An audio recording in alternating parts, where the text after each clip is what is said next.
18절 말씀 한번 보세요. 예수께서 따로 기도하실 때에 제자들이 주와 함께 있더니 물어 이르시되 무리가 나를 누구라고 하느냐.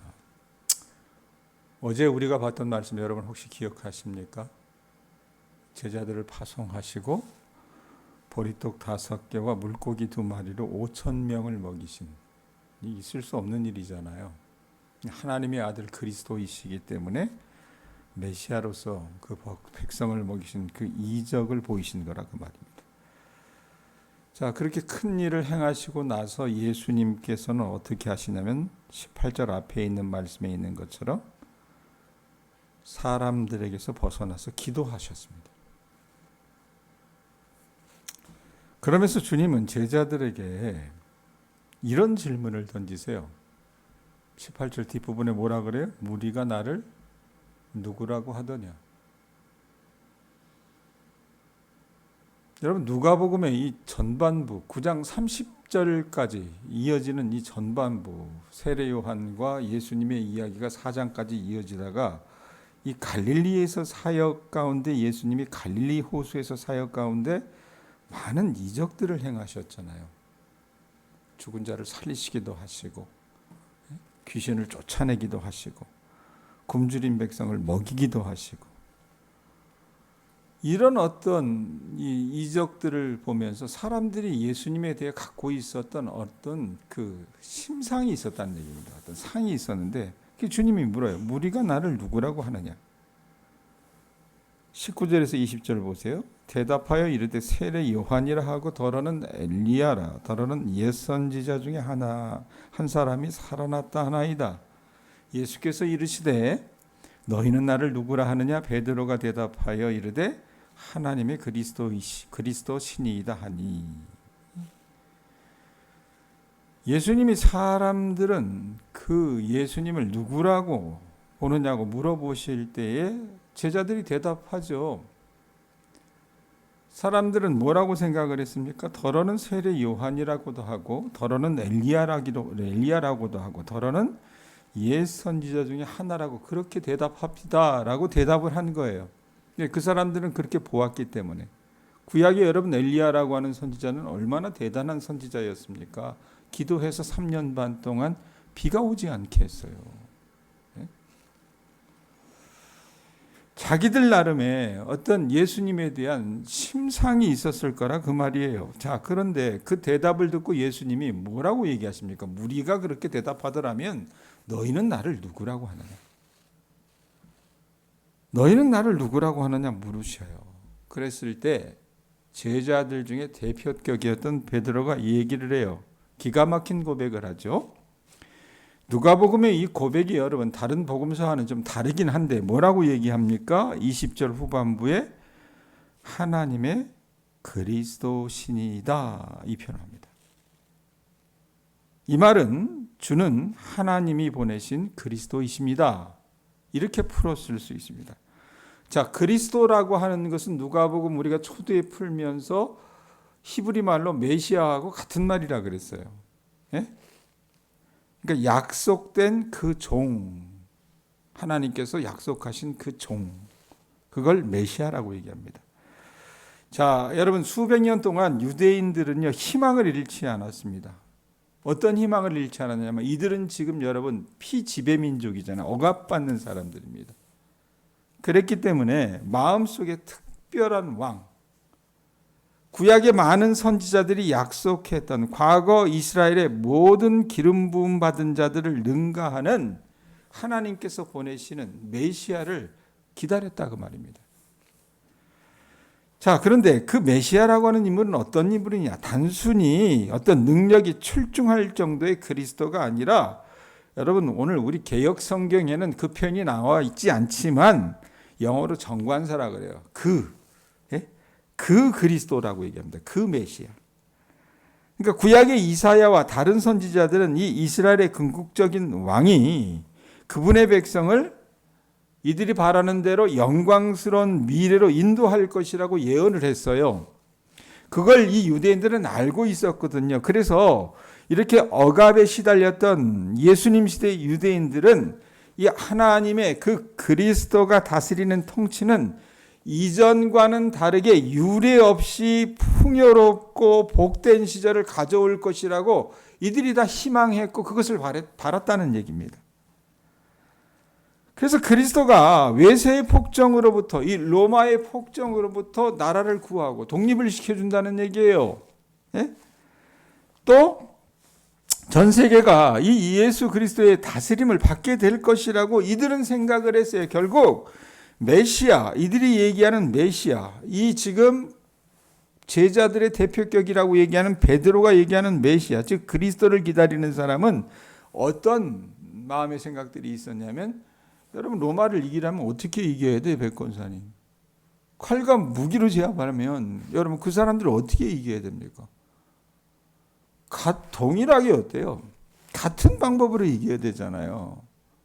무기나 칼로 제압해야 되지 않습니까? 그래서 군사들을 일으켜서 이 유대인들이 이상향이라고 생각했던 다윗과 솔로몬 왕의 시대의 영화를 되찾고 로마를 정복해서 이 유대 나라를 건설할 정치적인 인물, 그 메시아를 기대했던 거라 그 말입니다. 자, 그리고 이어서 예수님은 21절에 뭐라고 얘기하시냐면, 이 대답을 딱 듣고요, 뭐라고 얘기하세요? 경고하사 이 말을 아무에게도 이르지 말라고 명령하십니다. 자, 그러면 우리는 어떻게 해요? 베드로가 얘기했던 주는 20절에 얘기했던 뭡니까? 하나님의 그리스도신이다라고 하는 이 말을 다른 누구에게도 얘기하지 말라, 이렇게 얘기하는 것인가? 그게 아니에요. 왜? 그냥 이 말씀을 쭉 읽어가 보면은 주의 깊게 읽지 않으면 우리는 어때요? 그냥 20절, 주는 하나님의 그리스도신이다라고 하는 그 말을 다른 사람들에게 어떻게 해요? 말하지 말라, 이 말이 아니라 22절을 보면 21절에 이어서 21절 보면 뭐라고 얘기합니까? 경고하사 이 말을 아무에게도 이르지 말라 하시고 이래놓고 22절에 어떤 말이 따라붙어요? 이르시되, 지금 이후에 말씀하시는 그 말을 얘기하지 말라는 겁니다. 그럼 무엇을 말씀하시지 말라고 금하셨는가? 그건 22절의 내용이겠죠. 22절의 내용이 뭡니까? 보세요. 이르시되 이래놓고 어떤 말이 따라붙어요? 인자는 예수님을 말하죠. 예수님이 많은 고난을 받고 장로들과 대제사장들과 서기관들에게 버림받아 죽임을 당하고 제3일에 살아나야 하리라, 이런 내용을 이르지 말라는 얘기입니다. 제가 방금 전에도 얘기했잖아요. 우리나 제자들이나 이 예수님을 하나님의 그리스도신이다. 특별히 제자들 중에 베드로는 그렇게 고백을 했는데, 그들의 마음속에 품었던 예수에 대한 상이 있었다 그랬죠. 자기들을 억압 속에서 구원해 줄 메시아 예수. 그런데 그 상과는 완전히 동떨어져 있었어요. 사도들은 자기 딴에 이 여러 가지 밝은 기대를 했을 게 분명합니다. 왜? 이제껏 예수님이 나타내셨던 여러 가지 여러분 기적과 이적과 많은 여러분 그 가르침들, 그걸 보면 주님은요 매 순간마다 승리하셨어요. 매 순간마다 주님은요 빈틈없는 논리로 그분을 비판하는 사람들의 입을 닫게 만드셨어요. 바리새인들과 율법사들과 서기관들의 말들을 완전히 입을 닫게 만드셨습니다. 또 주님을 따르는 수천 명의 환자들을 다 치유해 주셨잖아요. 그러다 보니까 날이 갈수록 예수님을 따르는 사람들이 늘어날 수밖에 없죠. 이것 외에도 제자들은 부족하지만 예수님과 동역하면서, 우리가 9장 앞부분에 봤던 것처럼 함께 동역하면서 선생 되신 그리스도의 본을 막 따르기 시작했어요. 그러면 여러분 이건 분위기가 정말 오를 대로 오른 거예요. 그러면 이렇게 모든 것이 희망적으로 보이기 시작했을 때 사람들은요 완전히 예수님이 딱 도장을 찍어주기를 바랬는데 어떤 말을 하신 거예요? 최고 절정에 올랐을 때 어떤 말을 하세요? 22절 얘기를 하는 거예요. 글쎄 자기네들이 생각했던 그 예수님은 이런 결과를 내지 않으실 거라고 생각을 했는데, 고난을 받고 장로들과 대제사장들과 서기관들에게 버림받아 죽임을 당하고 제3일에 살아나야 하리라. 자신이 고난을 당하고 죽을 것을 알리신 거예요. 세상에 이런 메시아가 어디 있어요? 자, 그런데 그 뒤에 계속 충격적인 말을 이어서 하세요. 23절에 보세요. 뭐라고 얘기합니까? 또 무리에게 이르시되 아무든지 나를 따라오려거든 뭐 하래요? 자기를 부인하고 날마다 제 십자가를 지고 나를 따를 것이니라. 이걸 여러분 소위 말하면 제자 훈련하는 사람들은 제자도 이렇게 얘기합니다. 제자가 되는 길은 무엇인가 얘기를 하는데, 예수님이 지금 자신이 하나님께서 보내주신 그 메시아, 그 그리스도라고 얘기하시는데, 글쎄 그 그리스도가 어떻게 고난을 받고 죽임을 당할 거라니까요. 그러면서 주님은 뭐라고 얘기합니까? 자신이 그렇게 고난의 길을 가셨듯이 그를 따르는 자들은 동일하게 고난의 삶을 살아야 된다라고 말씀해 주시는 거예요. 백권사님, 큰일 나버렸네. 예수 믿어서 손해볼 일만 남았다는 거예요. 만만치 않은 겁니다. 먼저 뭐라고 얘기합니까? 아무든지 나를 따라오려거든. 23절 뭐라고 그래? 먼저 자기를 부인해야 된다라고 말씀하세요. 여러분, 이건 무슨 말일까? 예수님의 뜻에, 주님의 뜻에 순복하는 것으로 우리가 원하는 것을 거절하고 주님이 원하시는 것을 받아들이는 거예요. 내 뜻대로 하지 않는 겁니다. 내가 원하는 대로. 그 다음에 또 뭐라고 얘기해요? 날마다 제 십자가를 지래요. 그 당시 여러분 사형을 집행하는 관리들은요, 이 사형을 당하는 사형수들에게 뭘 강제했냐면 자기들이 이 달려 죽을 그 처형 도구인 십자가를 그 처형이 집행될 장소까지 죽을 그 사람이 어떻게 끌고 가도록 했습니다. 메고 가도록. 따라서 여러분 여기 자기 십자가를 진다는 것은 여러분 누가 죽을 사람이 자기가 매달릴 십자가를 지고 가고 싶겠어요. 그런데 이 십자가를 진다는 의미는 뭐냐면 살고 싶어 다 난리잖아요. 그런데 자기 욕구를 무시한다는 뜻이 된다는 말입니다. 예수님의 제자는 그런 삶을 살아야 된다고 말씀하시는 거예요. 세 번째 뭐라고 얘기합니까? 누구를 따라요?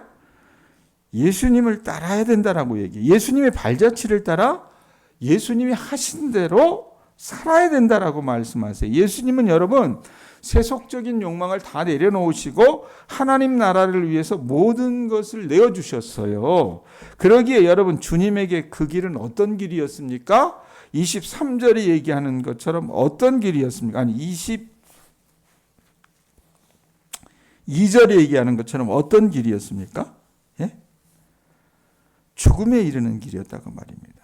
그러니까 예수님이 말씀하신 제자들의 길은 죽음으로 이어질 수도 있었고 그렇지 않을 수도 있었겠지만 제자라면 이유를 분문하고 어떻게 해요? 그 당시는 스승의 길을 따라가야 했다는 얘기입니다. 허집사님 여기를 봐요. 예? 자, 이 부분을 두고 박영선 목사는 이런 표현을 해요. 이렇게 푸는데 자기를 부인하고 자기 십자가를 진다는 것을 우리는 종종 어떻게 생각하냐면 이거 이제 한국식의 이 적용입니다. 뭐라고 얘기하냐면 우리 자신이 짊어져야 하는 짐들, 고통스럽고 현실적인 장애물들로 생각하는 경우가 있습니다. 이런 표현을 해요. 예를 들면 이런 거죠. 말 안 듣는 자녀 문제 같은 것입니다. 그거 들고 어떻게 해요? 우리가 내 십자가 이렇게 생각 안 해요? 믿지 않는 남편 두고 뭐라고 생각합니까? 내 십자가. 믿지 않는 자녀를 두고 내 십자가 이렇게 생각한다는 얘기입니다. 이걸 전통적으로 표현하면 애물단지라고도 하고 성경적인 표현을 빌리면 여러분 이게 뭐예요? 내 십자가 이렇게 말할 수 있다는 얘기입니다. 그러나 십자가는 그런 거예요? 그런 게 아니에요. 그런 게 아니란 얘기입니다. 예? 십자가는 자기를 부인하는 것입니다. 이런 표현을 해요. 꽤나 의미 있는 해석이라고 생각하는데 예수님은 뭐라고 얘기하셨냐면 다시 한번 보세요. 23절 다시 보세요. 누구에게 얘기합니까? 또 누구에게 이르시되? 무리에게 이르시되 이 표현이 있어요. 무리에게. 제자들을 표현한 무리에게 이르시되 이렇게 얘기를 해요. 이 무리들에게 얘기하는 거예요. 너희들이 나를 따르는 제자가 되기를 원하면 이 말씀하신 세 가지 도리를 세 가지 도전을 받아들여야 한다라고 주님이 말씀하셨던 거예요. 자, 그러면서 24절부터 26절 말씀이 그것을 부연 설명하고 있는데 한역 성경에는요, 왜냐하면이라고 하는 말이 빠져 있어요. 그래서 그 말을 넣어서 여러분 우리가 24절부터 26절까지를 한번 읽어볼 필요가 있습니다. 24절 보면은 누구든지 이렇게 나오잖아요. 그 앞에 왜냐하면이라고 하는 이 헬라어 가르라고 하는 말을 넣어야 돼요. 그래서 읽어보면 어떻게 되냐면 왜냐하면 누구든지 제 목숨을 구원하고자 하면 잃을 것이요 누구든지 나를 위하여 제 목숨을 잃으면 구원하리라. 25절에 왜냐하면 사람이 만일 온 천하를 얻고도 자기를 잃든지 빼앗기든지 하면 무엇이 유익하겠느냐. 그래놓고 26절에 앞에도 뭐가 붙어요? 왜냐하면이 붙는다 그랬잖아요. 왜냐하면 누구든지 내 말을 부끄러워하면 인자도 자기와 아버지와 거룩한 천사들의 영광으로 올 때 그 사람을 부끄러워하리라. 자, 제자들 입장이라고 한번 생각을 해서 자기들이 생각했던 예수님의 어떤 상이 있었다니까요. 우리 예수님이라면 이런 분이실 거야. 하나님이 보내신다고 하는 그 메시아야. 우리를 억압과 속박에서 풀어내실 정말 그런 힘이 강하고 능력이 많으신 분일 거야. 이렇게 생각을 했는데 이제 우리에게는 어떻게 영화를 누리는 일만 남았어. 이랬는데 주님은 어때요? 자신이 고난당하고 십자가에 매달려 죽은 다음에 부활하실 것을 말씀하시면서 제자도에 대해서 얘기를 하셨다 그 말입니다. 예? 자기를 부인하라요, 백권사님. 자기 십자가를 지렵니다. 그리고 예수님을 따르라고 하는 이 말씀은요, 이 무리를 포함한 제자들의 기대와는 완전히 반대되었을 거란 얘기입니다. 그러고 나서 27절 말씀을 하시는데 27절 말씀은 다소 논란이 되기 때문에 제가 설명을 하지 않겠습니다. 자, 이게 오늘 본문의 내용인데 어떻게 적용할까? 현대 교회 여러분 교인들은요, 자기들이 교회를 다니면 마치 저절로 자기가 뭐가 되는 걸로 착각을 할 때가 굉장히 많습니다. 그래요, 안 그래요, 허정자 집사님? 그래요. 그렇다고 말입니다. 제가 상하이에서 제자훈련, 장년들을 대상으로 제자훈련을 한 3년 정도 같이 했었는데 그분들 안에는 여러분 어떤 표현이 있냐면 그 상하이 교인들만 그랬던 게 아니에요. 사랑의 교회 교인들도 그러더라고요. 내가 이 사랑의 교회 처음에 왔어. 그럼 어떻게 해야 돼요? 새가족반을 해야 되겠지. 그럼 그거 하면 어떻게 해요? 성장반을 해야 되겠지. 그러면 그 다음에 또 뭘 해야 되겠지. 그 다음에 제자훈련을 하고 그러면 나는 어떻게 해요? 그 모든 훈련 과정을 마치면 나는 어떻게 해요? 자기가 무슨 예수님이나 된 것처럼 착각을 해요. 그건 그 교인들의 문제라고 저는 생각을 하지 않고 그렇게 가르쳤던 목회자들의 문제라고 저는 생각을 해요.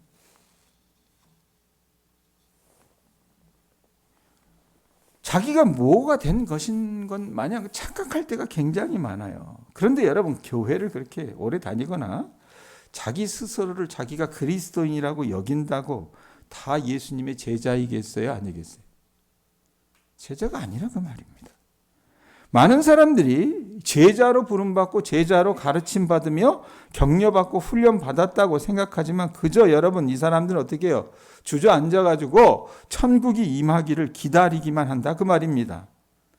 여러분 구원이라고 하는 것은 오직 예수 그리스도를 통해 우리가 그 예수를 믿음으로 우리에게 주어진 것이긴 하지만 오늘 본문에 예수님이 다소 도발적으로 무리와 제자들에게 말씀하신 이 제자도는요 일종의 경고와도 같은 역할을 합니다. 그 경고가 뭡니까? 23절 다시 보세요. 뭐라고 얘기합니까? 아무든지. 이 표현도 재밌어요. 뭐라고 얘기해요? 누구에게 얘기합니까? 아무든지. 그게 누구라도 아무든지 나를 따라오려거든 자기를 부인하고 날마다 제 십자가를 지고 나를 따를 것이니라. 그리고 24절에 또 보면 또 뭐라고 하는 말이 따라 붙어요? 누구든지. 23절에는 아무든지라 그랬어요. 24절에는 누구든지. 아무든지 제자가 되거려든 누구든지 제자가 되거려든 어떻게 하라 그래요? 제 목숨을 구원하고자 하면 잃을 것이요 누구든지 나를 위하여 제 목숨을 잃으면 구원하리라. 그리고 26절에 또 어떤 말이 있어요? 누구든지. 이 말이 또 붙어요. 누구든지. 나와 내 말을 부끄러워하면 인자도 자기와 아버지와 거룩한 천사들의 영광으로 올 때에 그 사람을 부끄러워하리라. 이 말씀을 하세요. 예? 여러분, 이 말씀들을 보면 어떻습니까? 아무나 누구나 다 그리스도의 제자가 되는 것이다? 아니란 얘기입니다. 예? 쉽게 이야기해서 교회를 다닌다고 해서 다 제자요 그리스도인이 아니란 얘기입니다.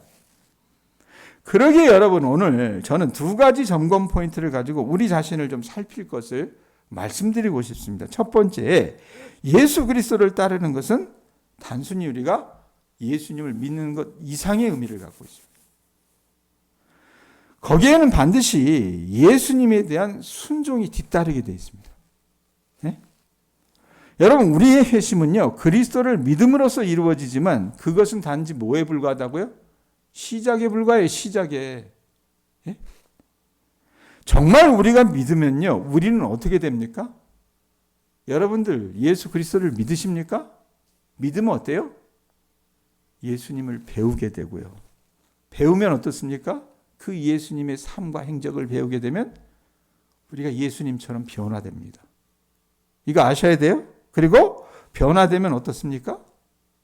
이 사람 가만히 있을 수 없어요. 주님의 말씀에 순종하게 된다 그 말입니다. 그것이 바로 그리스도인들의 성숙의 과정이며, 이것이 나타나지 않는다면 이 사람이 참된 믿음의 사람이라고 하는 표징이라 말할 수 없다고 말입니다. 두 번째, 이 순종하는 삶이란 여러분 우리가 얘기하는 진리를 받아들이는 것 이상을 말합니다. 거기에는요, 헌신과 희생이 반드시 뒤따릅니다. 사람들은 자기가 진심으로 믿는 진리를 따라 살아요. 돈이 여러분 진리라고 믿는 사람들은 어떻게 해요? 돈에 목숨을 겁니다. 안 그래요? 목숨을 건다 그 말입니다.